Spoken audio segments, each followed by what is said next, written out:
আল্লাহ ইব্রাহিম আলাইহিস সালামকে যখন এইভাবে পরীক্ষা নিতে লাগলেন, ওই সময় ইব্রাহিম সাল্লাম দেরি করলেন না, সকালে উঠে বাচ্চাকে রেডি করে নিয়ে রওনা দিয়ে দিলেন।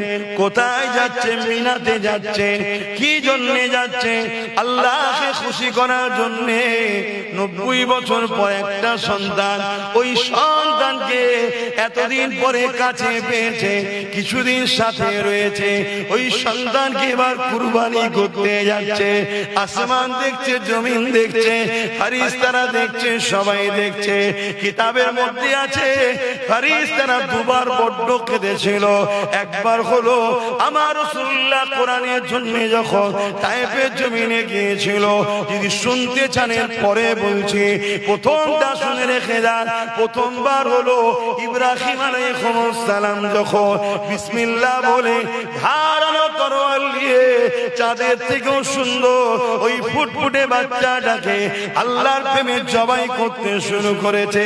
এই দৃশ্য দেখে ফেরেশতা কুলেরা বড় কেঁদেছিলে। এই যুবকেরা তরোয়াল চালিয়েছে, বিসমিল্লাহি আল্লাহু আকবার। তরোয়াল কি আল্লাহ জানিয়ে দিল, আমার ইসমাইলের গলায় তুই চলবি না। ধারালো তরোয়াল, এত ধার ছিল। পাথরে আঘাত যখন দিয়েছে, পাথরটা দুটুকরো হয়েছে। তরোয়াল ইসমাইল সাল্লামের গলায় চলেনি। আল্লাহর হুকুম ছাড়া গাছের পাতা লড়তে পারে? তরোয়ালের ক্ষমতা আছে নাকি? এই ঈমান আছে তোমাদের নাকি? এটাই তো ঈমান, একেই তো বলা হয় মুসলমান। এ নওজওয়ানেরা, ইব্রাহিম আলাইহিস সালাম এমন করে তরোয়ালটাকে টান মেরে ফেলে দিলেন, আর পাথরটা দুটুকরো হয়ে গেল। ইসমাইল আলাইহিস সালাম বলতে লেগেছে, আব্বা জান একটুখানি যেন ময়া আমার জন্য আপনার হৃদয়ে না এসে যায়, কারণ এটা আল্লাহ পাকের বড় পরীক্ষা হচ্ছে।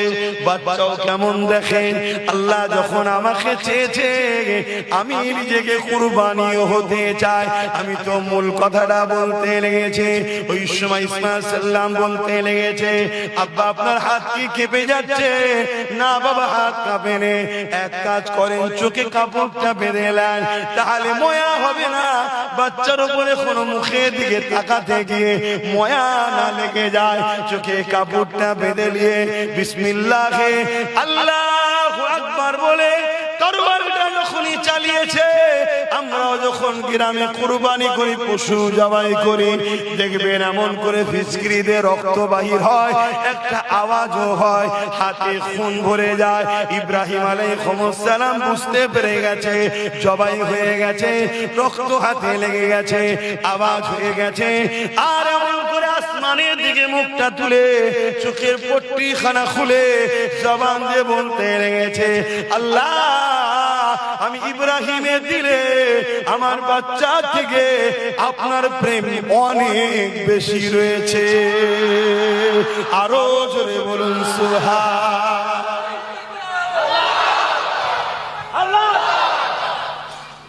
এই যে জিলহজ মাস, এই মাসে আল্লাহ পাক যে নিদর্শন আমাদের জন্য রেখেছে, আল্লাহ পাক তার এক পিয়ারা বান্দাকে যেভাবে পরীক্ষা নিয়েছে, ওই পরীক্ষা যেন আল্লাহ আমাদেরকে না নেয়। আমরা সামান্য ছোট ছোট পরীক্ষাতে ফেল হয়ে যাচ্ছি। আব্বাজান সৈয়দুনা ইব্রাহিম আলাইহিস সালাম, তিনি একজন জলিলুল কদর নবী ছিলেন। তিনাকে আল্লাহ কত কঠিন পরীক্ষা নিয়েছে দেখুন। প্রথম 90 বছর বয়স হয়ে গেছে, একটা সন্তান হয়নি। 90 বছর পর আল্লাহ পাকের কাছে কেঁদে যাচ্ছে। 90 বছর পর আল্লাহ একটা সন্তান দিয়েছে। সন্তান তো নয়, আকাশের চাঁদের থেকেও সুন্দর। জোরে বলুন সুবহানাল্লাহ। নাম তিনার হযরত ইসমাঈল আলাইহিস সালাম। আব্বাজান ইব্রাহিম সাল্লাম বাচ্চাকে কোলে নিয়ে আদর করছে, চুমা দিচ্ছে। 190 বছর পর তখনকার মানুষ বাঁচত 500 বছর, 700 বছর, 1000 বছর। তখন 90 বছর মানে এখনকার সময় হয়তো 30-35 বছর। কথাবার্তা হচ্ছে। তো এই সময়তে এই সন্তানকে নিয়ে আদর করছে, এমন সময় আল্লাহ আওয়াজ দিচ্ছে, ইব্রাহিম তোমার বাচ্চা আর তোমার সন্তানকে নিয়ে ওই আরব দেশে যেখানে এখন কাবা আছে, ওই চতুর্দিকে পাহাড়ে ঘেরা পাথর বালি যুক্ত জায়গাতে তোমার বাচ্চাকে রেখে আসো, তোমার স্ত্রীকে রেখে আসো। পরীক্ষা হচ্ছে। আব্বাজান ইব্রাহিম আলাইহিস সালাম জিজ্ঞাসা করেন যে আল্লাহ ওখানে তো লোক নাই, বসতি নাই, ঘরবাড়ি নাই, খাবার কিছু নাই, পানি নাই, চতুর্দিকে পাহাড় ঘেরা, আল্লাহ ওখানে আমার এই দুধের বাচ্চার স্ত্রীটা রেখে আসবো? জিজ্ঞেস করেন। আল্লাহ বলেছেন সঙ্গে সঙ্গে লাব্বাইকা ইয়া আল্লাহ, রেডি হয়ে গেল। স্ত্রীকে বলল চলো, সন্তানকে নাও, উটের পিঠে উঠে পড়ল, গিয়ে ওই মক্কা শরীফ যেখানে এখন আছে, তখন তো ঘরটা নাই, তখন কাবাও নাই, এলাকায় কোনো ঘরই নাই, ওই জায়গায় গিয়ে ইব্রাহিম আলাইহিস সালাম আমাদের আম্মাজান হযরতে হাজেরা আলাইহিস সালামকে, শোনো আমাদের মা বাপের কথা শোনো, আর আজকে আমরা কি করছি দেখো। তোমরা আল্লাহর কাছে ভালো ঘরের ছেলে, কিন্তু খারাপ সোহবতে পড়ে খারাপ হয়ে গেছে। আর এখন যখন তোমাদেরকে বাঁচাতে আসবো, এক ভুল বুঝেই তোমরা গাল দিচ্ছ, আর নাই যাদের সোহবতে পড়ে খারাপ হচ্ছ তারা দেখছারে অনেক কষ্ট করে শয়তানের চেলা বানিয়েছি, আর মুহাম্মদ রাসূলের গোলাম এসে টেনে টেনে রাসূলুল্লাহর গোলাম বানাচ্ছে, জাহান্নাম থেকে জান্নাতের দিকে নিয়ে চলে যাচ্ছে। তাই তারা তোমাদের দ্বারা আমাদেরকে গালিগালাজ করানো শিখাচ্ছে। একটু ভাবো না, শুনতে কি আছে, শুনে ভাবতে কি আছে? মনে রাখবে হায়াত মত কোনো গ্যারান্টি নাই কার কখন মৃত্যু হবে। প্রতিদিন কবর তোমাকে আমাকে ডাকছে আর বলছে যে আমি কবর একা থাকার জায়গা, আমি কবর পোকামাকড়ের জায়গা, আমি কবর অন্ধকার জায়গা, আসার আগে তৈরি হয়ে আসো। তা আজ যদি আমরা মারা যাই, তা কালকে তো কবর দেবে। ও কবরে কেউ যাবে, বাপ যাবে, ছেলে যাবে, মা যাবে, স্বামী স্ত্রী কেউ যাবে, তো ওখানে কথা একটু মনে পড়ে না? তা আব্বাজান ইব্রাহিম আলাইহিস সালামকে আল্লাহ পাক পরীক্ষা নিচ্ছেন। আম্মাজান হাজেরা হুজুরকে নিজে নাবালেন, সন্তানকে নিজে নাবালেন। নবী ইব্রাহিম আলাইহিস সালাম বলছে, আমার প্রাণের স্ত্রী সন্তানকে নিয়ে আপনি এখানে থাকবেন। আম্মাজান হাজেরা হুজুর জিজ্ঞাসা করলেন, আমার প্রাণের স্বামী, এটা আপনার হুকুম, এটা আপনার নিজের ইচ্ছায় রেখে যাচ্ছে না আল্লাহ পাকের হুকুমে রেখে যাচ্ছে? হযরত ইব্রাহিম আলাইহিস সালাম বলেছিলেন, আমার স্ত্রী হাজেরা, নবীরা কখনো আল্লাহর হুকুম ছাড়া অন্য কোনো কাজ করে না। আল্লাহ পাক হুকুম দিয়েছে আপনাকেও বাচ্চাকে এই জায়গায় রেখে যেতে হবে। আম্মাজান হাজেরা তিনি আল্লাহকে কত মহব্বত করে দেখে, আল্লাহর উপরে কত বিশ্বাস দেখে। আম্মাজান হাজেরা বলেছিলেন, আমার প্রাণের স্বামী, আল্লাহ যখন হুকুম দিয়েছে আপনাকে আমি আর রুকবো না, আপনি চলে যান, কেন আপনার থেকে অনেক বড় আমার গার্জিয়ান হলো আমার আল্লাহ। তাহলে শুধু আব্বার পরীক্ষা হলো না, আম্মাজানেরও পরীক্ষা আল্লাহ নিলেন। দেখি হাজেরা তার স্বামীর উপরে বেশি ভরসা করে না আমি আল্লাহ আমার উপরে ভরসা করে। কি প্রমাণ হলো? ওখানে সব পরীক্ষা। তোমার আমার চলার ক্ষেত্রে পরীক্ষা হবে, মাথাকে খাটিয়ে কাজ করতে হবে। সেই মাথা যদি খাটিয়ে কাজ করতে না পারে, তাহলে ঠকে যেতে হবে, বিপদে পড়ে যেতে হবে। দুনিয়া তো ধ্বংস হবে, আখিরাত তো বরবাদ হয়ে যাবে। আমার নওজওয়ানেরা, তরুণেরা, আম্মা জান হাজেরা হুজুরকে রেখে দিয়ে আব্বা জান ইব্রাহিম আলাইহিস সালাম ঘরে ফিরে চলে আসলেন। 1 বছর কেটে গেল, এক বড় সন্তানের কাছে যায়নি, কেননা আল্লাহ পাক রেখে আসতে বলেছিলেন, হুকুম এখনো দেয়নি। এই জন্য 1 বছর কেটে যাওয়ার পর এখনো একবারও যায়নি।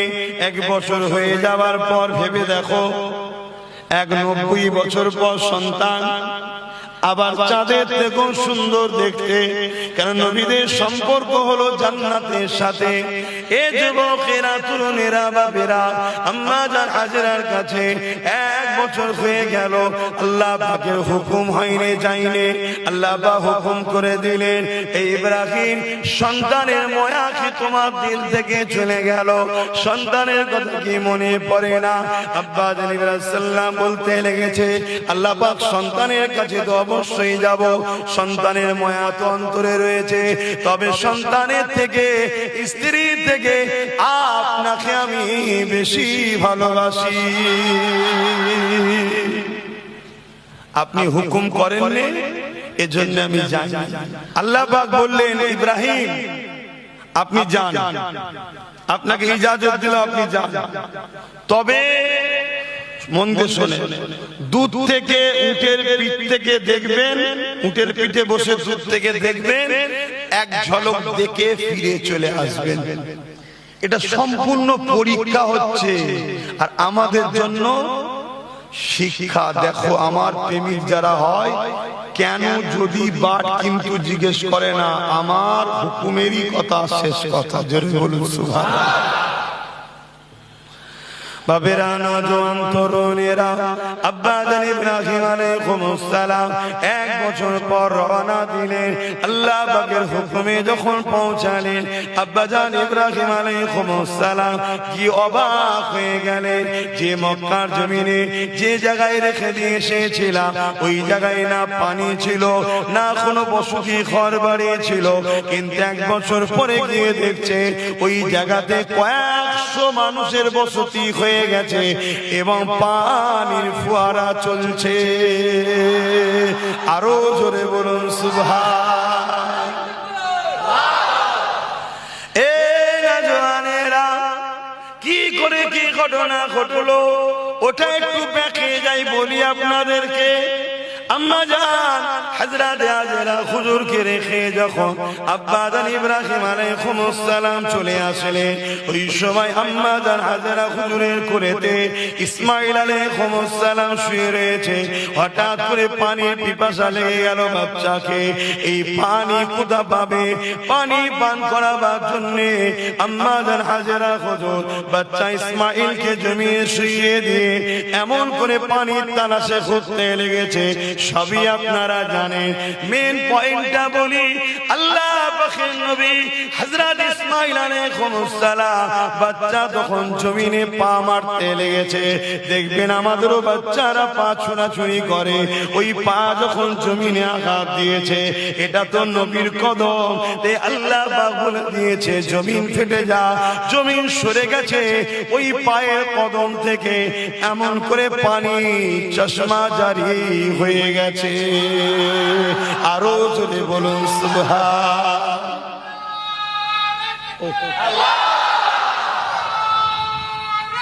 আল্লাহ। আম্মা জান হাজেরা হুজুর এসে দেখছেন বাচ্চার পায়ের গিরালি থেকে পানি উঠছে। তাড়াতাড়ি করে বাচ্চাকে কোলে নিয়েছে। যেই কোলে নিয়েছে, এবার ওই পানি এলাকা দখল করছে, হু করে পাড় ভেঙে যাচ্ছে, বড় হয়ে যাচ্ছে। তখন আম্মা জান বললেন জমজম, তার মানে থাম থাম। সেই জন্য আমরা বলি জমজমের পানি। জোরে বলুন সুবহানাল্লাহ। এবারে এই বসতিটা কোথা থেকে এলো, পানিটা তো বুঝতে পারলাম। তখন মক্কা মদিনার জমিনে ওই একদল লোক গৃহপালিত পশুদেরকে যাযাবর হিসাবে এখানে ওখানে ঘুরে বেড়াতো। অসুবিধা হচ্ছে না তো ভাই? একটু সময় দেন, দুটো কথা বলি। এসেছি যখন তো বেশি সময় লোব না। তো এই গৃহপালিত পশু নিয়ে একটা কাফেলা, একটা গোত্র তার সর্দার ছিল, সবাই মিলে ওই এক জায়গা থেকে আরেক জায়গা ঘুরে বেড়ায়। তো ওই কাফেলার পানি সংকট দেখা দিয়েছে, তো পানি খোঁজে বেরিয়েছে, দূর থেকে দেখছে পাখি উঠানামা করছে। জানবেন যেখানে পানি থাকে পাখি উঠানামা করবে, ওইটা দেখে ওই কাফেলা সর্দার ওই দিকে রওনা দিয়েছে। এসে দেখছে আম্মা জান হযরত হাজেরা ইসমাইল হুজুরকে কোলে করে নিয়ে বসে রয়েছে। এই অবামন জায়গাতে চতুর্দিকে পাহাড় ঘেরা, কোনো ঘর নাই, বাড়ি নাই, একটা রমণী আর চাঁদের থেকেও সুন্দর একটা বাচ্চাকে কোলে নিয়ে বসে আছে। ওই কাফেলা সর্দার বুঝতে পেরে গেছে এখানে অলৌকিক কিছু রহস্য রয়েছে। তাই সে নিজে না গিয়ে এসে তিনি তিনার কন্যাকে বললেন, মা তুমি যাও ওই রমণীর কাছে গিয়ে বলো যে আমরা এই রকম পানির সংকটে পড়েছি, যদি তিনি অর্ডার দেন পানিটা তবে নেবে। অনেক বড় কথা, ওই কাফেলার সর্দারের কন্যা গিয়ে আম্মাজান হাজেরাকে এমন করে ইজাজত চাইলো, মা আমরা কি পানি নিতে পারি, আমরা বড় পিপাসায় রয়েছে। আম্মাজান হাজেরা ইজাজত দিলে পানি নিয়ে চলে আসলো। কাফেলার সর্দার যখনই এক ঢোক পানি পান করেছে তখনই কিন্তু সে বুঝতে পেরে গেছে এ পানি দুনিয়ার কোনো পানি নয়, এ পানিরও কোনো রহস্য রয়েছে।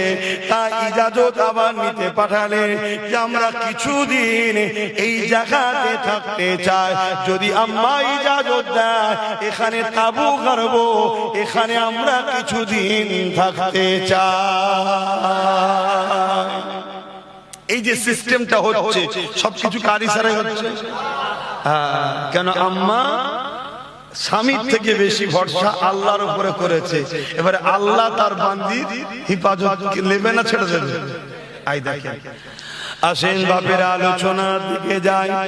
আম্মা জান হাজেরা ইজাজত দিয়ে দিলেন, ওই কাফেলা ওখানে রয়ে গেল। এ নওজওয়ানেরা, ওই কাফেলা যখন ওখানে রয়ে গেল, কয়েকদিন যেতে না যেতে ওই কাফেলা যিনি সর্দার ছিলেন তিনি তিনার কন্যাকে পাঠিয়ে আম্মাজান হাজেরা হুজুরের কাছে মেসেজ পাঠালেন যে আমার আব্বা জান চাই এই গোত্রের তিনি সর্দার ছিলেন, তিনি সর্দার পদ থেকে ইস্তেফা দিতে চান, কেননা আপনার মতো নেক বক নারী যদি এই গোত্রের সর্দার হয় তাহলে এই গোত্রের আরো রহমত বরকত পাবে। এই জন্য আপনাকে আগামী দিন আমাদের গোত্রের সর্দারিনী হিসাবে আমরা কবুল করতে চাইছি, আপনার প্রস্তাবটা কি? দেখুন আম্মা হাজেরা আল্লাহর উপরে ভরসা করে ওই নিরিবিলি পাহাড়ে ঘেরা নির্জন জায়গা, পানি নাই, রয়ে গেল, পানি পেয়ে গেল, সাথে হাজার হাজার লোককে পেয়ে গেল। আবার দেখেন ওই গোত্রের সর্দারিনীও আল্লাহ পাক হাজেরা হুজুরকে বানিয়ে দিলেন।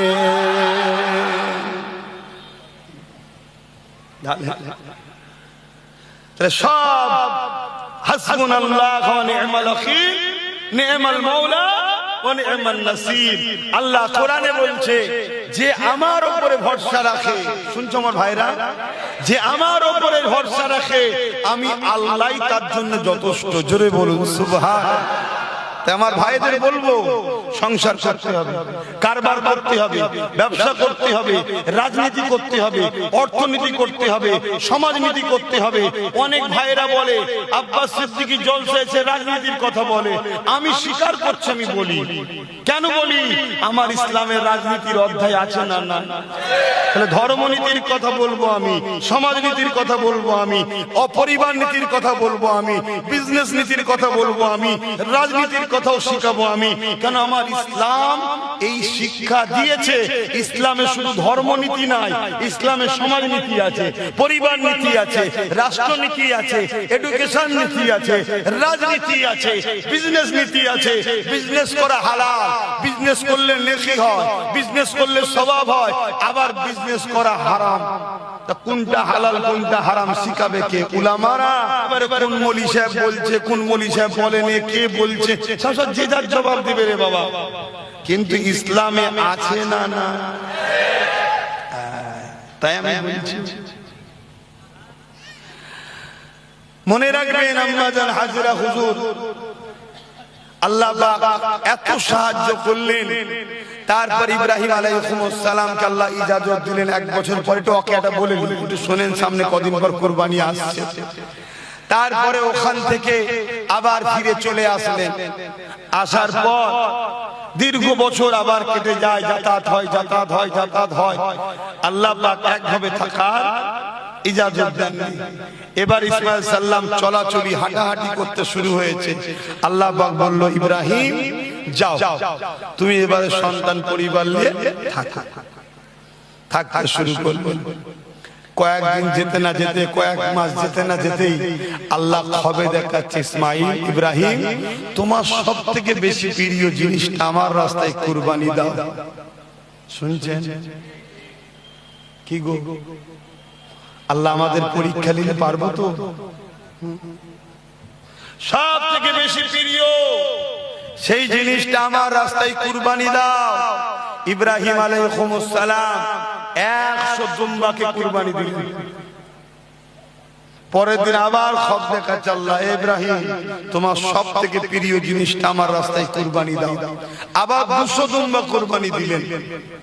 আবার 3 দিনের দিনে আল্লাহ খবর দেখাচ্ছে, ইব্রাহিম, তোমার বাচ্চাটা কি সব থেকে প্রিয় নয়? এইটাকে কুরবানি দাও। কেন? আল্লাহ পাক পরীক্ষা নিচ্ছে যে ইব্রাহিমের কাছে আমি আল্লাহর কথা আগে না তার বাচ্চাটা আগে, আমার প্রেম আগে না তার বাচ্চার প্রেম আগে। কি পরীক্ষা বুঝতে পারছেন? আমাদেরকে যদি এরকম লাগতে হবে, বলুন, আমাদের ছোটখাটো আমাদের সব মুসলমানদের কিছু ঝাঁট দিয়া পদ আছে না, খাতা বাওয়া ঝাঁট দিয়া, কাঠ ভেঙে আনা, মেহনত করে রান্না করে তৈরি করে দিয়া সাহেবরা খাবে, এরকম পদ আছে না? এই সব পদ পেয়ে মুসলমান যা নিজেকে মনে করছে এই পদই ছাড়তে পারছে। তাহলে সন্তান চাইলে দেবে?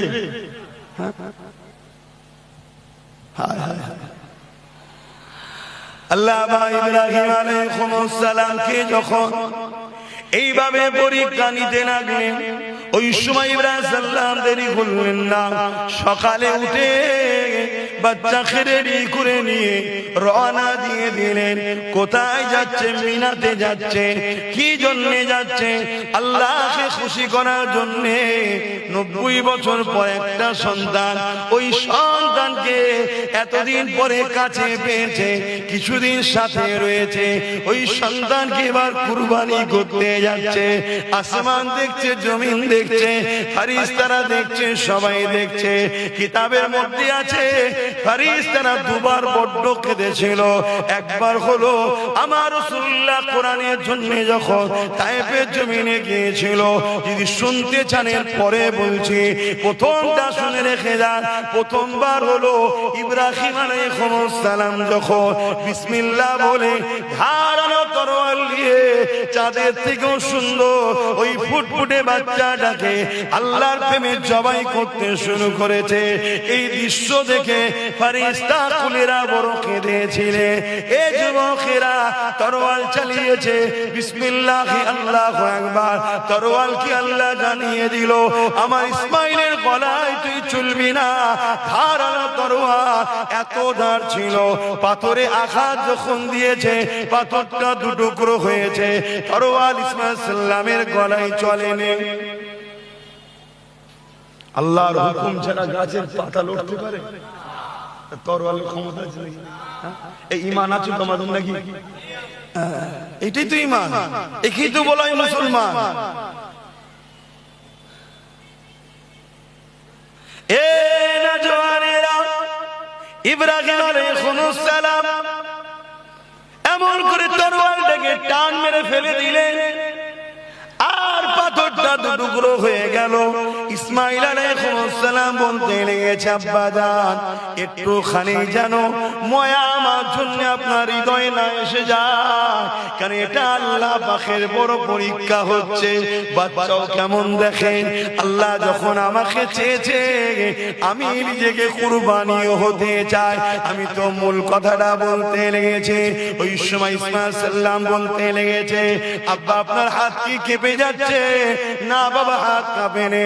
এক কাজ করেন, চোখে কাপড়টা বেঁধে নেন, তাহলে ময়া হবে না, বাচ্চার উপরে কোনো মুখের দিকে তাকাতে গিয়ে ময়া না লেগে যায়। চোখে কাপড়টা বেঁধে নিয়ে বিসমিল্লাহ আল্লাহু আকবার বলে তরবারটা যখনই চালিয়েছে, আমরাও যখন গ্রামে কুরবানি করি, পশু জবাই করি, দেখবেন এমন করে ফিসকিরিতে রক্ত বাহির হয়, একটা আওয়াজও হয়, হাতে খুন ভরে যায়।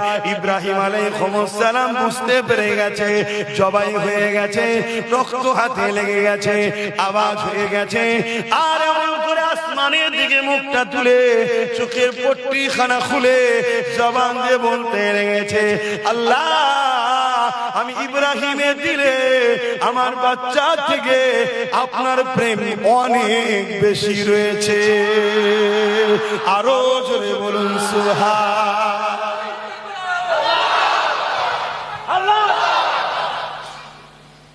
কেন হুজুর জানে তো জবাই হয়ে গেছে, এবারে আল্লাহ কি করছে সেটা তো আল্লাহ জানে, হুজুরকে তো জানাই নেই।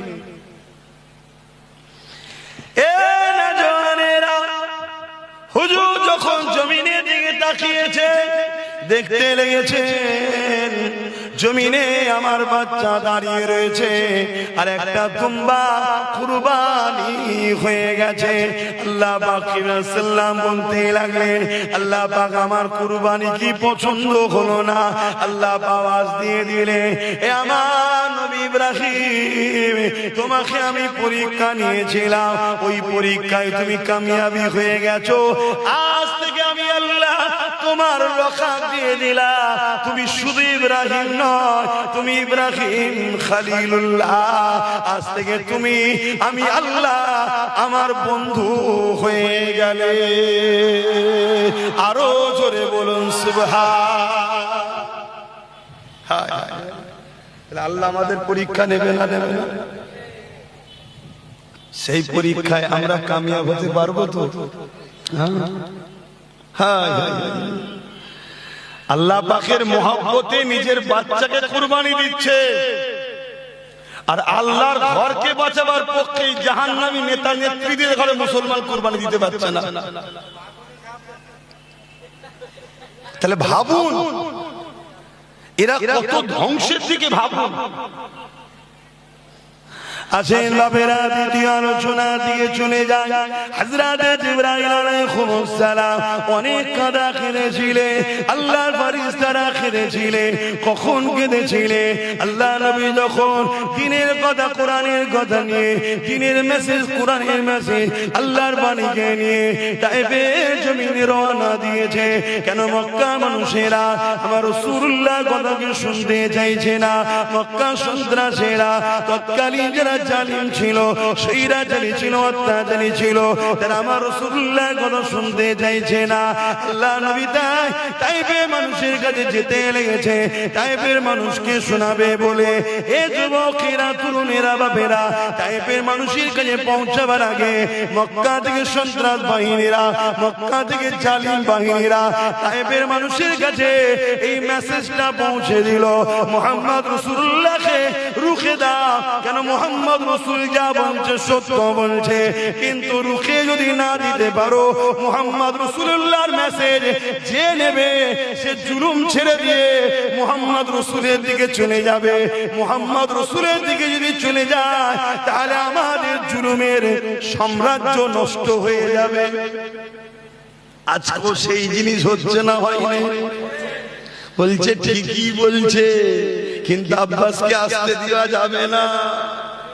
কেন? এলে এ গোলাম রসুলের জুলুমের বিরুদ্ধে বলবে, তাহলে আমাদের জুলুমের সাম্রাজ্য নষ্ট হবে। বলছে না? বলেন। আরে ইতিহাসটা এজন্যই জানতে হয়, যুগে যুগে ফেরাউন এসেছে, যুগে যুগে নমরুদ এসেছে, যুগে যুগে এজিদ এসেছে, যুগে যুগে মুসার অনুসারী এসেছে, যুগে যুগে ইব্রাহিম নবীর অনুসারী এসেছে, যুগে যুগে হোসাইনিরাও আছে না নাই? আমরা আলহামদুলিল্লাহ হোসাইনি, আমরা এজিদি নাকি? এই জোরে বলবেন তো। এজিদি ছিল তো জুলুমের পক্ষে। আমার নওজওয়ানেরা, তরুণেরা, আল্লাহ নবী, নূহ নবী, দয়া নবী তায়েফের জমিনে যাচ্ছেন এই কোরআনের বাণী পৌঁছাবে বলে। তায়েফের বাচ্চা বাচ্চা ছেলেরা, তায়েফের মানুষেরা, তায়েফের দুষ্টু লোকেরা আল্লাহ নবীকে পাথর মারতে লেগেছে। এ যুবকেরা, তোমাদের দিলে যদি ঈমান থাকে, যারা পরিমাণ যদি আমার রাসূলুল্লাহর জন্য মহব্বত থাকে, তাহলে একটুখানি মন দিয়ে শুনে ভেবে চিন্তে কাজ করো। আরে এই কোরআনের জন্য, যেই কোরআনের বিরুদ্ধে কেউ কথা বলবে, আজ আমি মুসলমান হয়ে তার সাথ দিলে কখনো ইমানদার থাকতে পারি না, পারি না, পারি না। হতে পারো তুমি হাজি, হতে পারো তুমি নামাজি, হতে পারো তুমি রোজাদার, হতে পারো তুমি জাকিরি, মনে রেখে দিও নামাজ ঈমান নয়, রোজা ঈমান নয়, হজ ঈমান নয়। তুমি এখনো করেছো ঠিকই, কোরআনের প্রেম যদি তোমার হৃদয়ে না থাকে, তোমার মধ্যে ঈমান নাই। কেন? কোরআন কোনো বই নয়, কোরআন কোনো পুস্তক নয়, কোরআন হলো কালামুল্লাহ, আল্লাহ পাকের কথা। যে আল্লাহর উপরে ভালোবাসা নাই, তার মধ্যে ঈমান থাকতে পারে কি করে? এ যুবকেরা, তাই মন দিয়ে শোনো, এমনি এমনি চিৎকার দিচ্ছি না গো, কথা বলতে কষ্ট তো আজ বলতে লাগেছি। এ নওজওয়ানেরা, আল্লাহ নবীকে তায়েফের মানুষেরা এত মারা মারলো, আল্লাহ নবী অজ্ঞান, অচৈতন্য হয়ে, রক্তাক্ত হয়ে, নবী পাকের শরীর থেকে রক্ত বেরিয়ে গিয়ে নবী পাকের জুতা মোবারক রক্তে ভরে গেছে। এমন করে নবী আমার তায়েফের জমিন অজ্ঞানে পড়ে রইল। এ উম্মতে মুহাম্মাদি, দুনিয়া তোমাদেরকে মিটাতে চাইছে, দুনিয়া তোমাদের ঘরে আল্লাহ নবীর থেকে সরাতে চাইছে। হয়তো সামান্য পয়সা লাগলে তাও দিয়ে দিচ্ছে, ছোটখাটো পদ লাগলে তাও দিয়ে দিচ্ছে, গাড়ি বাড়ি লাগলে তাও দিয়ে দিচ্ছে। কেন? তোমাকে যদি আল্লাহ নবীর থেকে সরানো না যায়, ইসলামকে মিটানো এদের দ্বারা সম্ভব নয়। একটু বুঝার চেষ্টা করো যুবক আমার, দূরে যারা মাইকে শুনছো, দুশ্মনীর নজরে দেখছো, তাদের উদ্দেশ্য বলছি, অনেক মা তুলে আমার গাল দিয়েছো, অনেক বাপ তুলে আমার গাল দিয়েছো, সব আমি জানি। কোনদিন তোমার প্রতিবাদ আমি করতে আসিনি। কেন তুই আমার বাপকে গাল দিলি বল, কেন তুই আমার মাকে গাল দিলি বল, কোনদিন প্রতিবাদ করিনি। আল্লাহ ক্ষমতা দিয়েছে, তারপরও নিজের জাতের নিয়ে কখনো লড়াই করিনি। যেটাই লড়াই করছি আল্লাহ দ্বীনের জন্য করছি, মসজিদ মাদ্রাসার জন্য করছি। এ যুব সমাজ, তোমাদেরকে ঈমান বাঁচিয়ে জান্নাতে নিয়ে যাবার জন্য চেষ্টা করছি, ওই রাস্তা দেখাবার চেষ্টা করছি। যে নবী আমার কোরআনের মেসেজ দিতে গিয়ে তায়েফের জমিনে রক্তাক্ত হয়ে গেল, নবী পাকের জুতা মোবারক পর্যন্ত রক্তে ডুবে গেল।